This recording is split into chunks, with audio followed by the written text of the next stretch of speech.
ते तुम्हाला महाराजांच्या जवळ गेलं तरच तुम्हाला समजणार आहे, इतरांच्या तोंडाने नाही समजणार. म्हणून महाराजांच्या बद्दल काही तुम्ही ऐकलं, चांगलं असो वाईट असो, त्याच्यावर विश्वास ठेवू नका. स्वतःच्या अनुभवाने शाळे व्हा. आणि त्याच्यासाठी आम्ही म्हणतोय की इथे जर ऐका, या, खरं खोटं आहे काय ते बघा आणि त्यानुसार पळा. तर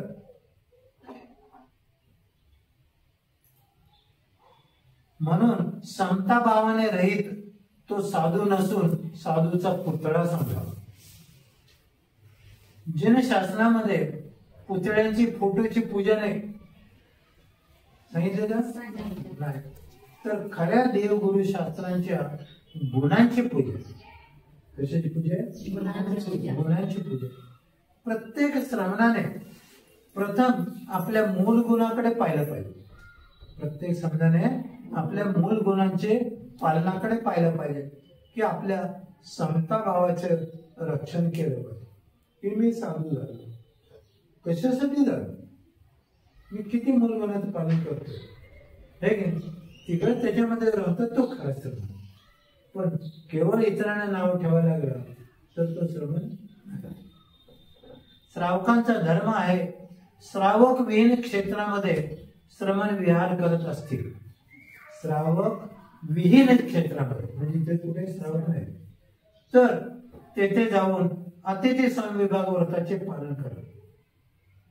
महाराज कुठे चालले विहाराला? कारण महाराज कुठे विहार करू शकतात. त्यांना कशाची पर्वा नाही, आहाराची पर्वा नाही, शत्रूची पर्वा नाही, कर्णाची पर्वा आहे का? ते त्यांना 10 दिशा मोकळे. पण त्या ठिकाणी श्रावकांचं कर्तव्य आहे की जाणून घेऊन किंवा पाहून आपण त्याचा अतिथी संविभाग म्हणजे आहार पाण्याची सोय किंवा राहण्याची सोय वगैरे आपण केली पाहिजे.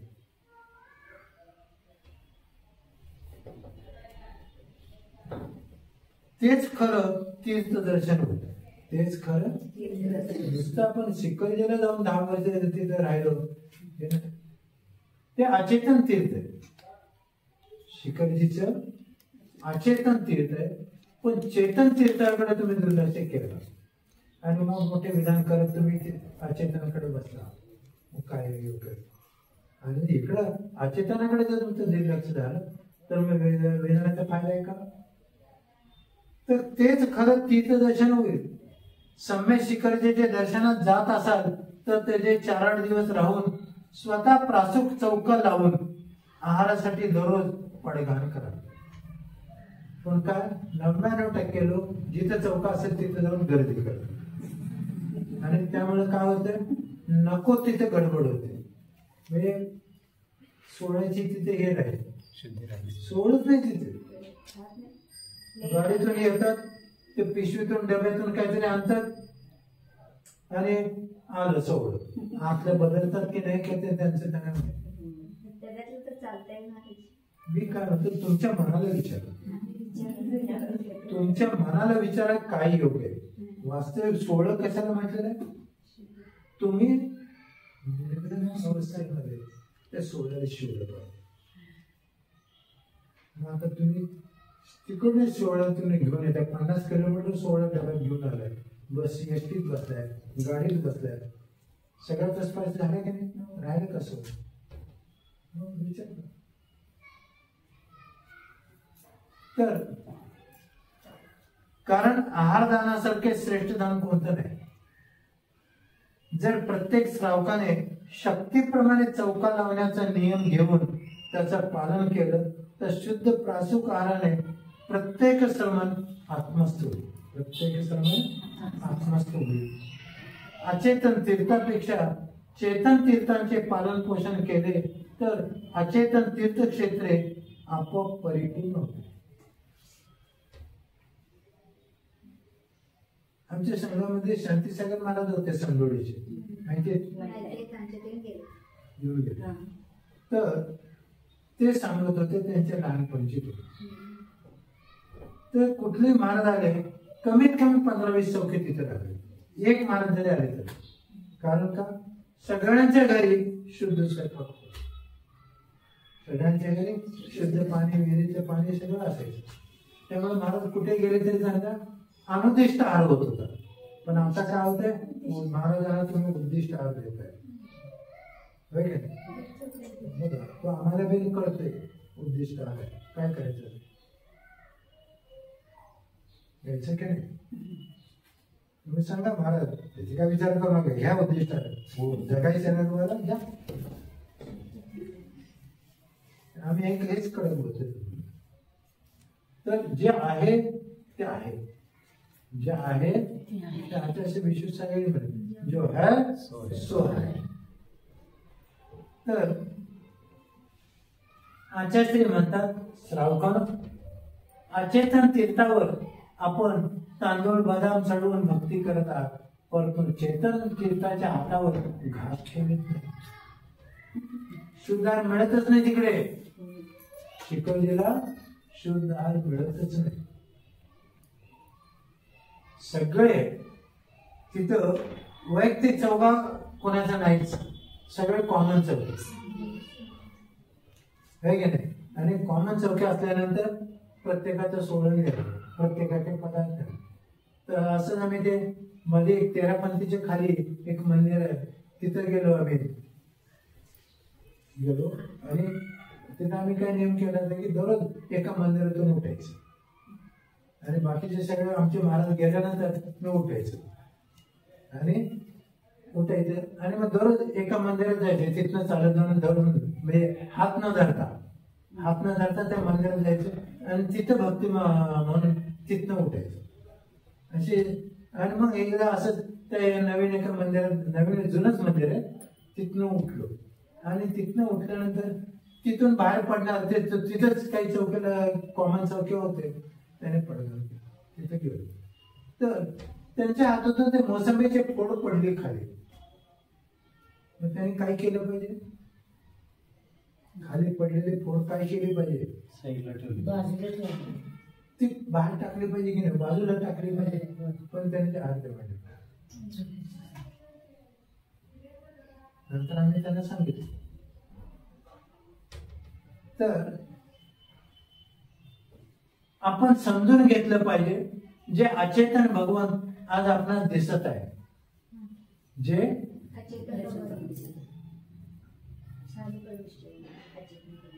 ते सगळे पूर्वी निरंत मुनीच होते. जे काही भगवंतांची जी स्थापना आहे की नाही, ते सगळे पूर्वी निग्रंथ मुनीच होते. आजचे निग्रंथ मुनी सुद्धा कदाचित उद्या भगवान होतील, कदाचित उद्या भगवान होतील, तेव्हा आपण आहारदान करू शकणार नाही. करू शकताय का? मग आता ती संधी मिळाली त्याचा लाभ, संधी मिळाली त्याचा लाभ. दुसऱ्यांचं बोलू नका, आपल्याला आपल्याबद्दल बघायचं. म्हणून आम्ही तुम्हाला सांगितलं तुम्ही आहार करा म्हणून कोणाला सांगू पण नका, फक्त दर्शनच घेऊ शकाल अचेतन भगवंतांचं. जे भगवान झाल्यानंतर जे चेतनमधूनच अचेतन भगवान तयार झाले आहे की नाही, आणि ते तुम्हाला पवित्र झाले का, त्याने केवळ ज्ञानाचं ते प्रतीक आहे, केवलींचं प्रतीक आहे, आर्यन भगवंतांचं प्रतीक आहे की नाही. आणि मग तिथं तुम्ही त्यांना आहार देऊ शकताय का? नाही. म्हणून आज वितरागी गंगा दारी आलेली आहे, तर आहारदानाची संधी साधा. साक्षात परमात्म्याला सांभाळा, साक्षात परमात्म्याला सांभाळा. आपण अचेतन अनंत बिंबांची पूजा तर केलीच पाहिजे, आणि त्याबरोबर चेतन बिंब चालते बोलते तीर्थांची पण पूजा सेवा करावी. काम क्रोध हे अग्निस्वरूप आहे, काम क्रोध हे अग्निस्वरूप आहे, व समता भाव शीतल अमृत आहे. समता भाव काय? हाच आत्मस्वभाव आहे, हाच. म्हणून ते आचार्य विश्वसागर म्हणतात, आत्मस्वभावम परभाव भिन्न. महावीर भगवान की जय जय जय. ऐकूच येत नाही, उत्साह दिसत नाही. आत्मा व चारित्र्याची एकता, आत्मा आणि चारित्र्याची एकता. परिणमती येन द्रव्यम तत्कालम तन्मयमिति प्रज्ञ प्रज्ञात्वम तस्मा धर्म परिणत आत्मा धर्मो मंतव्य. भावार्थ द्रव्य ज्यावेळी ज्या भावाने परिणमत, द्रव्य ज्यावेळी ज्या भावाने परिणमत त्यावेळी त्या रूप असतं, त्यावेळेला त्या रूप असतं. म्हणजे तुम्ही सगळ्यात भाकरी टाकले हे घे, तिथं उष्णता जास्त आहे, मग ते जळून जातं. पण जर प्रमाणात असेल तर सगळं काही योग. म्हणून ज्या वेळेला जे भाव शी ते द्रव्य एकरूप होतं तसं ते परिणमत. म्हणून आपण काय केलं पाहिजे, आपलं योग्य परिणाम होण्यासाठी काय केलं पाहिजे, योग्य परिणाम होण्यासाठी योग्यतेच्या संगतीमध्ये आपण जायला पाहिजे. त्यालाच म्हटलेले सत्संगती साधू संगती. तर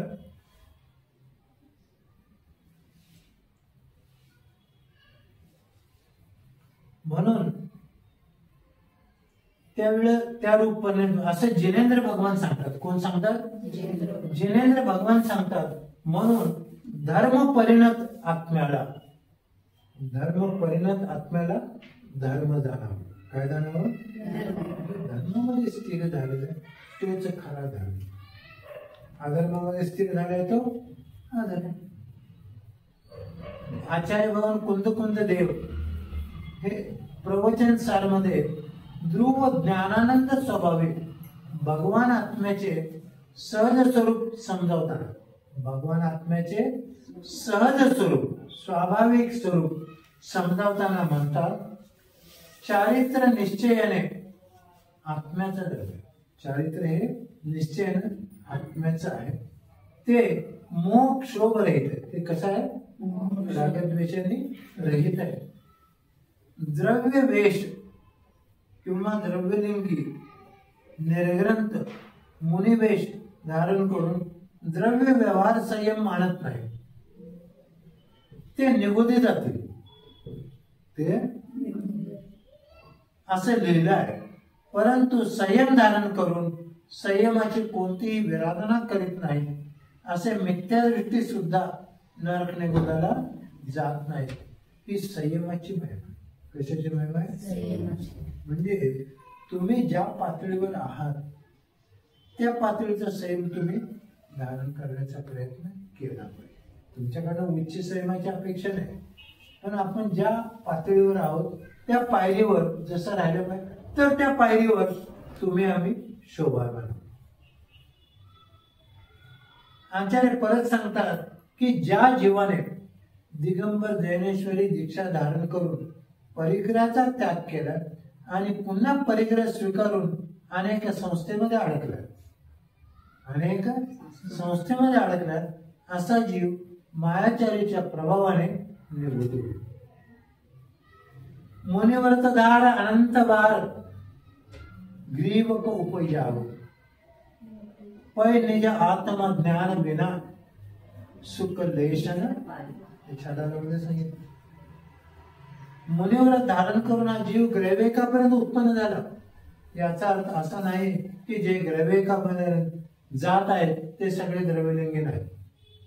ते सगळे भावलिंगी मुनी पण द्रव्यकामध्ये जातात आणि द्रव्यलिंगी पण जातात.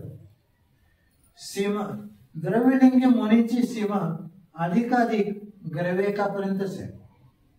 द्रव्यलिंगी मुनी ग्रहवेकाच्या वरती जाऊ शकत नाहीत, पण जे भावलिंगी आहेत ते वरती पंच अनुत्तर अनुदिश काय म्हणतात वर तिकडे पण पंच अनुत्तर ना. अजून काय वरती पाच अनुत्तर आणि सर्वात. हे काय इच्छेनेच गोळा होता.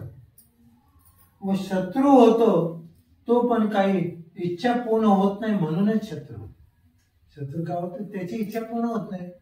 तुम्हाला जोपर्यंत तुम्ही चार लोकांना खाऊ पी चांगलं घालताय तोपर्यंत चुलत बहिणीची धीरही आहे की नाही नातं सांगून येतात, आणि ज्या वेळेला गरीब अवस्था दिसेल त्यावेळेला मागच्या दाराने गायब होतो.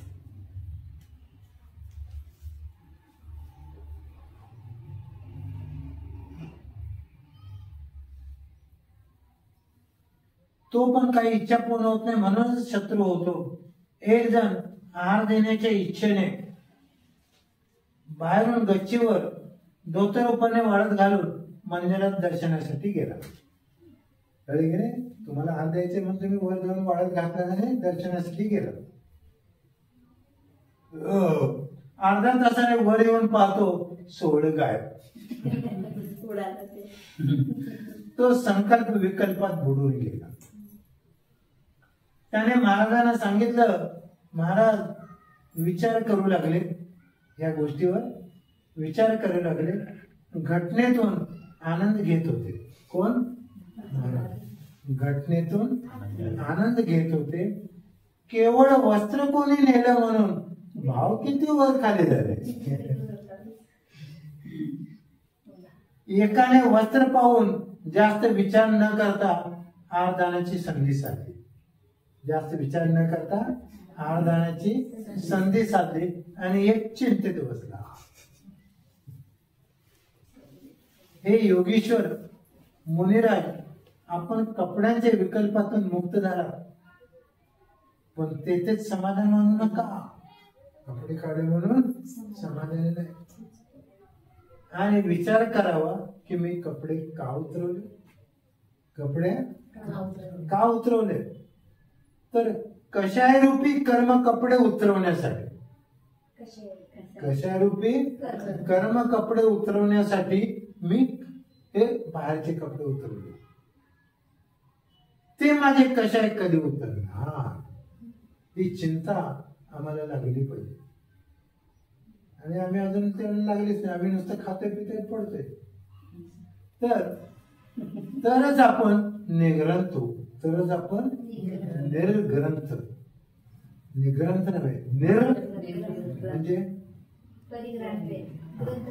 ग्रंथ म्हणजे परिग्रह. ग्रंथ म्हणजे हे पण ग्रंथ आहे. ग्रंथ म्हणजे मनामध्ये आपल्याला रागद्वेषाच्या गाठी, इच्छा आकांक्षेच्या गाठी, हा असाच आहे, गैरसमजाच्या गाठी. हे ह्या गाठी हे ग्रंथ जोपर्यंत निघत नाही तोपर्यंत आम्ही निर्ग्रंथ नाही.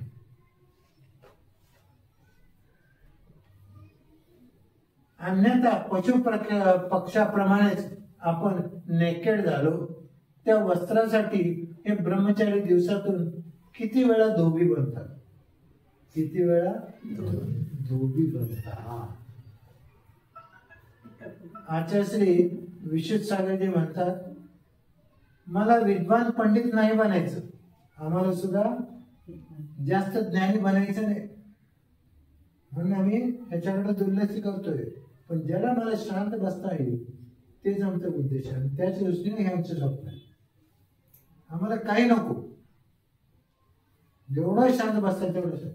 मग आर मिळवा अगर न मिळव, आमचं भाग्य असेल तर घालतील, पण नाही तर काय.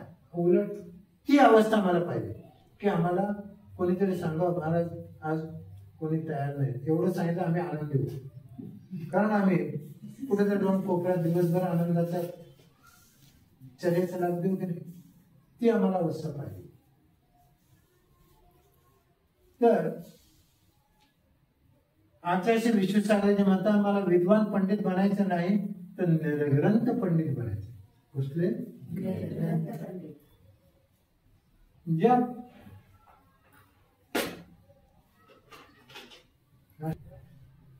ज्या पंडित झाल्याने पंडित मरण होत, ज्या पंडित झाल्याने पंडित मरण होत, निर्वांतर चारित्राने प्राप्त होतो. है की नाही? पराच्या साह्याने काय होणार आहे? कारण पराची साथ हाच परिग्रह. पराची साथ हाच परिग्रह. आम्ही त्या धामणीला, जुन्या धामणीत होतो आणि तिथे दिल्लीवरून एक ग्रस्त आले. ते तिथल्या दिल्लीच्या इलेक्ट्रिसिटी कंपनीचे डायरेक्टर होते. वयस्कर झाले होते, साधारण 85 दरम्यान काय ते वय होतं. आणि त्यांना संलेखन घ्यायची होती. त्यांना संलेखना घ्यायची होती आणि तिथून ते संदीप म्हणून ते कुठले श्रुतधामचे माहिती आहेत का, संदीप सरळ म्हणून, हा, तर त्यांच्या माहितीने ते इकडं आले आणि मग इथून मग त्याने आम्ही त्यावेळेला होतो तेरदाळ होतो आणि ते तिथं आले आणि मग त्यांची संलेखना घ्यायची इच्छा पाहून मग आम्ही परत विहार करत जुन्या धामला गेलो. तर तिथे त्यांचं पण असं वाचन वगैरे खूप होतं, त्यांच्या पण डायऱ्या बऱ्याच होत्या. मी ते 1-2 डायरी मला मिळाली, पण नंतर बाकीच्या डायऱ्याच नाही मिळाल्या. चिंतनासाठी बरं होते मी त्यांना म्हटले. तर ते एवढे मोठे विद्वान असून त्याने काय केलं बघा की खरं निर्गत व्हायचं आहे. तर त्यांनी तेरदाळमध्ये आले त्यावेळेस ते ग्रस्तच होते, म्हणजे ब्रह्मचारी होते पण ग्रस्तच होते. तर आम्ही सगळे आहाराला गेल्यानंतर आमच्या बॅगा तपासल्या त्याने, मी त्यांच्याकडे काय आणि त्यांचा विश्वास झाल्यानंतर त्याने दीक्षेचं निवेदन केलं, संलेखनाचं निवेदन. हा, ते त्याने त्यांच्या तोंडाने सांगितलं आचार्याला की आम्ही असं केलं. आणि नंतर मग त्यांना घेऊन आम्ही 8 दिवस विहार करून इकडं पोचलो कुठे जुन्या धामला. आणि तिथं गेल्यानंतर मग त्यांचं पण वय झालेलं होतं. तर त्यावेळेला शेवटच्या क्षणी किंवा संस्कारावर पडलेले आहेत ते, त्यावेळेला ते आचार्यला म्हणायचे, आचार्य हमें पंडित मरण करना है, हमें पंडित तर मरण आपलं होत नाही, ते केवल्यांचंच आहे. तर पंडित मरण करना है. आणि त्यांचं विशेष बघा, तर ज्या वेळेला हे तात्याबाईजी तिथं होते आणि तात्याबाईजीने जिथं ते झोपलेले संस्कार आहे तिथं मूर्ती आणून ते अभिषेक दाखवले आणि ते मूर्तीवर अभिषेक करून त्यांना दाखवलं. नंतर ते त्यांच्या शिंपडलं, बाहेर गेले आणि इथे प्राण गेले.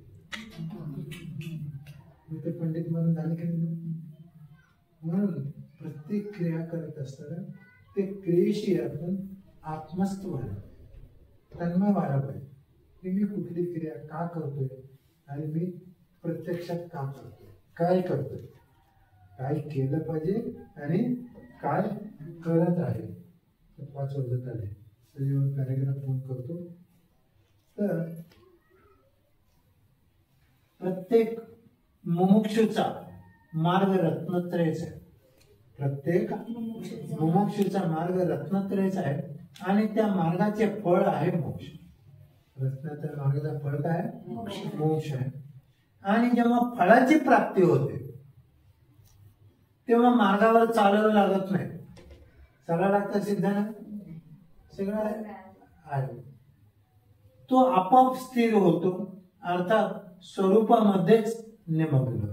सिद्ध भगवान स्वरूपामध्येच आहे. ती सिद्धावस्था. आणि मग तुमचं आमचं ध्येय काय असलं पाहिजे की भगवान मी आपल्यासारखं सिद्ध भगवान कधी होणार, आणि त्यासाठी माझ्याकडून आपण आपल्या भूतकालीन चरम शरीराच्या पर्यायामध्ये जे निर्मल आचरण केलं, तो निर्मल आचरण माझ्याकडून कधी होणार, तर त्याची मला योग्यता प्राप्त हो, तसा पुरुषार्थ माझ्याकडून हो, अशी भावना आपण दररोज भगवंताकडे केली पाहिजे. भावना मग मग तुमचे राहिलेले भाव कमी होतील की नाही, आणि मग तुम्ही पण भगवान.